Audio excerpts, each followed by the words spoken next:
Hello everyone. इस video में हम बात करेंगे डेंगू वायरस के बारे में प्रॉपर एग्ज़ाम ओरिएंटेड वे में। सबसे पहले हम स्टार्ट करेंगे डिफिनेशन से, morphology, classification, transmission, virulence factors, फिर उसकी pathogenesis, clinical features, lab diagnosis और एंड में ट्रीटमेंट और प्रिवेंशन इसके।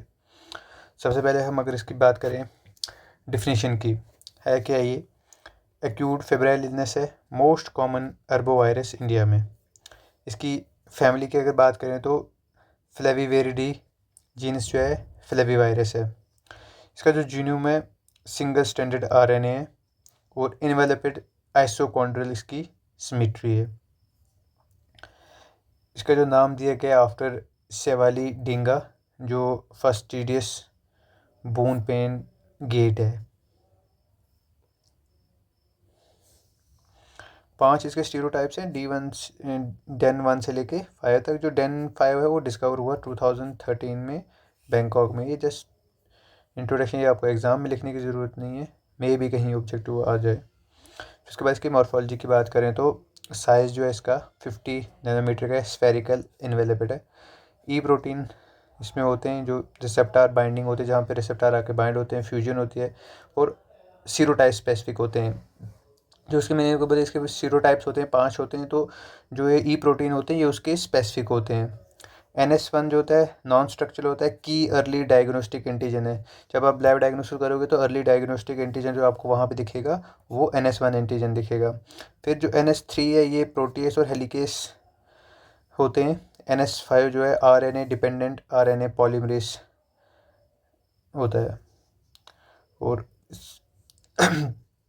सिंगल स्टैंडर्ड RNA है, जिसकी वजह से directly act as directly mRNA encode करता है सिंगल पॉलीप्रोटीन को। शायद आपको डिटेल में हर एक की नहीं याद रखनी, बस D1 जिसको सीरोटाइप्स हैं वो D1 से लेके D5 तक हैं। इसमें से जो D1 है मोस्ट वाइड स्प्रेड है और D2 जो है मोस्ट डेंजरस है। एंटीबॉडी डिपेंडेंट इन्हेंसमेंट टारगेट होता है, ये सीवियर फॉर्म होता है, ये माइल्ड होता है। ये दो आपका डेन 5 जो है वो स्टडी पर्पज़ के लिए। उसके बाद मतलब जो 2013 में देखा गया ट्रांसमिशन, अगर इसके देखो कैसे होता है। प्रिंसिपल वेक्टर जो होता है एडीज एजिप्टिया है, डे बाइटिंग होती है, नर्वस फीडर होता है और डोमेस्टिक होता है। सेकंड वेक्टर जो होता है एडीज एबोपिक्टस होता है, ये लेस इफिशिएंट होता है। वेरिमिक विंडो क्या होता है, डे 1 से लेके डे 5 तक ऑफ फीवर में। एक्सट्रेंसिक इंक्यूबेशन पीरियड जो है 8 से लेके 10 दिन होता है। देन इन्फेक्टिव फॉर लाइफ, ये याद रखना है यहाँ पे कि इसका जो इंक्यूबेशन पीरियड है 8 से 10 दिन का होता है, लेकिन इन्फेक्टिव जो होता है ये लाइफ टाइम रहता है। Transovarial virus passed to Aedes offspring, जो एडीज मॉस्किटो उसके ऑफ स्प्रिंग में भी होता है। Reservoir human plus Aedes, then 5 जो है ये सेल्वेटिक साइकिल होती है इसकी। इसके वायरलेंस फैक्टर्स देखेंगे और उनके काम क्या होते हैं। सबसे पहले ई ग्लाइकोप्रोटीन है, ये रिसेप्टार बाइंडिंग कराएगा, फ्यूजन कराएगा, सीरोटाइप इम्यूनिटी। NS1 एंटीजन जो है ये वायरल रेप्लिकेशन कराता है, इम्यून रिस्पांस और की डायग्नोस्टिक मार्कर होता है। NS2 और A और B जो है ब्लॉक करता है होस्ट इंटरफ्रॉन्स को, जिसकी वजह से इम्यून इवेजन होता है। एंटीबॉडी डिपेंडेंट एनहेंसमेंट, ये क्या कहता है, non neutralising IgG from first infection enhance करता है मैक्रोफेज को Uptake of second stereotype via FC receptor.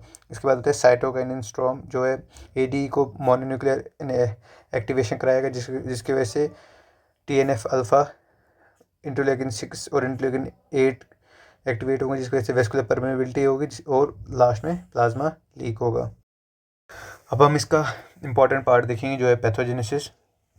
Aedes mosquito bite करेगी, डेंगू वायरस एंटर होगा ब्लड में, रेप्लिकेट करेगा मोनोसाइट्स में, मैक्रोफेज में और डेंड्रेटिक कंटेनिंग सेल्स में, और उसकी वजह से फिर होगा प्राइमरी इन्फेक्शन, सेकेंडरी इन्फेक्शन, उसके बाद फिर एंटीबॉडी डिपेंडेंट एनहेंसमेंट होगी। प्राइमरी इन्फेक्शन में क्या होगा, इम्यून रिस्पॉन्स जो IgM सिक्रीट होगा डे 5 तक दिखेगा, IgG जो है डे 14 तक। सीरोटाइप स्पेसिफिक होता है, सीरोटाइप स्पेसिफिक न्यूट्रलाइजेशन होगी एंटीबॉडी की, यूजुअली माइल्ड सिम्टम्स यहाँ पे हमें दिखेंगे। सेकेंडरी इन्फेक्शन जो होता है डिफरेंट सीरोटाइप होते हैं, इसमें क्रॉस रिएक्टिविटी होती है, non neutralising IgG from first infection bind करता है न्यू सीरोटाइप्स के साथ। तो इसमें क्या होता है, जो पहले वाले एंटीबॉडीज़ बन चुकी होती हैं वो दूसरे जब दोबारा से इन्फेक्शन होता है उसके सीरोटाइप्स के साथ वो क्रॉस रिएक्टिविटी करता है, वो उसको ख़त्म नहीं करता बल्कि उसके साथ बाइंड हो जाता है, जिसकी वजह से सीवियर फॉर्म इसका आता है। फिर उसके बाद antibody dependent enhancement, antivirus complex बनेगा, एंटीबॉडी वायरस का कम्प्लेक्स बनेगा। FC रिसेप्टार मीडिएटेड एनहेंसड अपटेक होगा इन मैक्रोफेज में, जो FC रिसेप्टार्स हैं उनके थ्रू अब मैक्रोफेज में इनका अपटेक होगा, जिसकी वजह से मैसिव वायरल रेप्लिकेशन हमें देखने को मिलेगी एंटीबॉडी डिपेंडेंट एनहेंसमेंट स्टेप वाले में। फिर cytokine storm, tumour necrotizing factor alpha, interleukin 6, interleukin 8, ये वस्कुलर परमेबिलिटी इंक्रीज करेंगे, प्लाज्मा लीकेज होगा जिसकी वजह से हीमो कंसनट्रेशन होगी, हीमोक्रिट की जो कंसनट्रेशन है वो इंक्रीज़ हो जाएगी। थ्रम्बोसाइटोपिनिया और प्लाज्मा लीक देखने को मिलेगा, जिसकी वजह से डेंगू हेमरेजिक फीवर देखने को मिलेगा। वरिष्ठ कॉम्बो जो है वो सीरोटाइप 1 और उसके बाद सीरोटाइप 2 होता है। ये दोनों का जो होता है वो वरिष्ठ कॉम्बिनेशन होता है। बाद हम बात करेंगे इसके क्लिनिकल फीचर्स की। सबसे पहले इसके ग्रेड्स हैं 1, 2, 3। जो सबसे पहले है वो है डेंगू फीवर।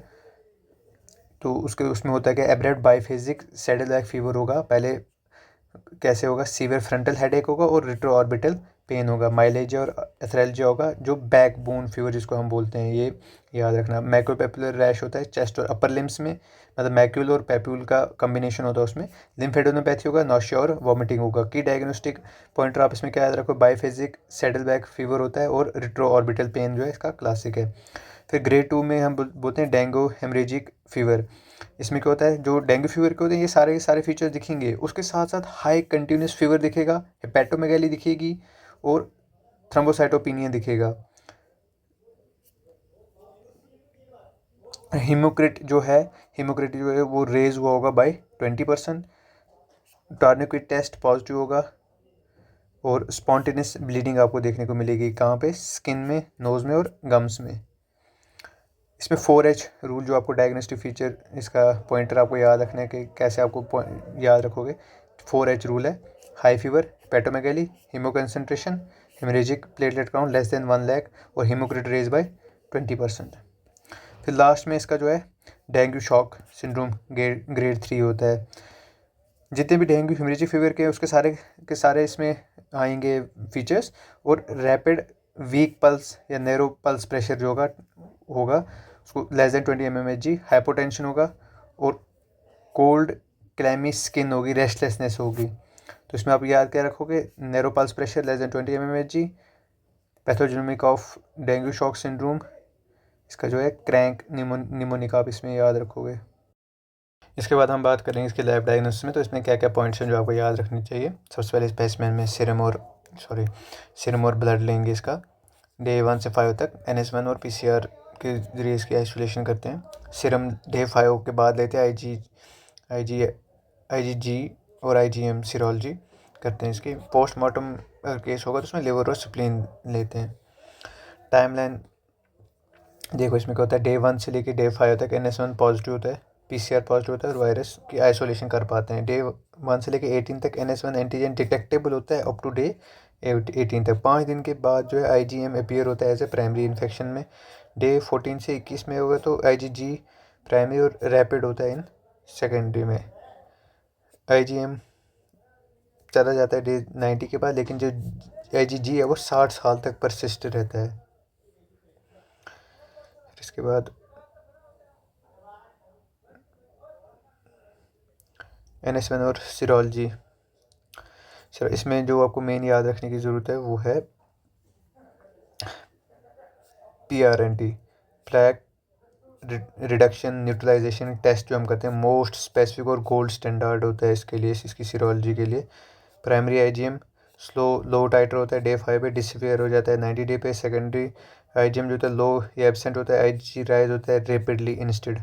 IgM कम होगा और IgG उल्टा राइज होता है इसका। फिर इसके बाद मॉलिकुलर और टेस्ट में RT-PCR टेस्ट करते हैं जो टारगेट करता है 3 UTR region of viral RNA। Sensitivity 80 से 90%, स्पेसिफिसिटी 95% होती है। विंडो पीरियड जो होता है डे 1 से डे 5 तक। यूजेज स्टीरियोटाइपिंग जीनोटाइपिंग, 13 जीनोटाइप्स होते हैं और वायरल लोड हम चेक करते हैं। नेगेटिव PCR का मतलब है इंटरमीडिएट होता है। कंफर्म करते हैं सीरोलॉजी आफ्टर डे 5। आइसोलेशन कैसे करते हैं, जो मॉस्किटो सेल लाइन्स इसमें हम करते हैं, जिसके थ्रू इसकी आइसोलेशंस होती हैं, जिसमें C636 और AP61 जो होता है वो बेस्ट होता है। वीरो सेल्स जो होते हैं लीस्ट सेंसिटिव होते हैं, सकलिंग माइस रेफरेंस के लिए करते हैं सिर्फ ये वाला। फिर इसके बाद जो लास्ट 2 पार्ट हैं, ट्रीटमेंट और प्रिवेंशन के लिए। ट्रीटमेंट कोई इसका स्पेसिफिक एंटीवायरल है नहीं, तो सिम्टोमेटिक और सपोर्टिव करते हैं खाली। फ्लूइड्स में IV क्रिस्टलाइड देते हैं, NS और RL देते हैं, कॉर्निस्टोन देते हैं इसमें डेंगू हेमरेजिक फीवर में और डेंगू शॉक सिंड्रोम में। एंटीपायरेटिक पैरास्टामोल खाली अवॉइड करते हैं, एस्पिरिन एसिड्स क्योंकि ब्लीडिंग और रेज सिंड्रोम होता है, और स्टेरॉइड्स देते हैं इसमें। प्लेटलेट्स में ट्रांसफ्यूजन सिर्फ तभी करते हैं जब क्रिटिकली लो होगा और एक्टिव ब्लीडिंग वहाँ पे प्रेजेंट होगी। डेंगू शॉक सिंड्रोम में रैपिड इंट्रावेनस बोलस देते हैं, कोलाइड्स इफ़ नो रिस्पॉन्स, और वैसोप्रेसर्स देते हैं। मॉनिटर करते हैं हावरली वाइटल्स, HCT और प्लेटलेट काउंट्स को। लास्ट में प्रिवेंशन एंड कंट्रोल में क्या ये वेक्टर कंट्रोल करना, एलिमिनेट करना, stagnant water coolers, tyres, pot वगैरह। लार्विसाइड्स देते हैं, एडल्टिसाइड्स जैसे मेलाथोन, ये मतलब उसकी स्प्रे करना जहाँ पे इनकी ब्रीडिंग साइट्स होंगी। पर्सनल में क्या रिपेलेंट्स लगाना, फुल स्लीव क्लोथ्स वगैरह, डे नेट्स। वैक्सीन में डेंगू वैक्सीन CYD TDV है, लाइव एटेन्यूएटेड टेट्रावैलेंट है। उसके बाद जो शेड्यूल है इसका 3 डोजेज देते हैं, 0.5 ml सबक्यूटेनियस एट 0, 6 और 12 मंथ ऑफ एज में। एज क्या 9 से लेके 45 साल तक की एज में ये देते हैं। WHO कॉशन क्या, ओनली सीरो पॉजिटिव इंडिविजुअल्स को हम हाई रिस्क मानते हैं। इंडिया में कोई भी अप्रूव्ड सेफ्टी कंसर्न्स इसके लिए नहीं है। Thank you so much for more such videos, do subscribe to the channel. And इस PDF की लिंक जो है मैं टेलीग्राम में दे दूँगा, तो आप टेलीग्राम ज्वाइन करके रखना। Thank you.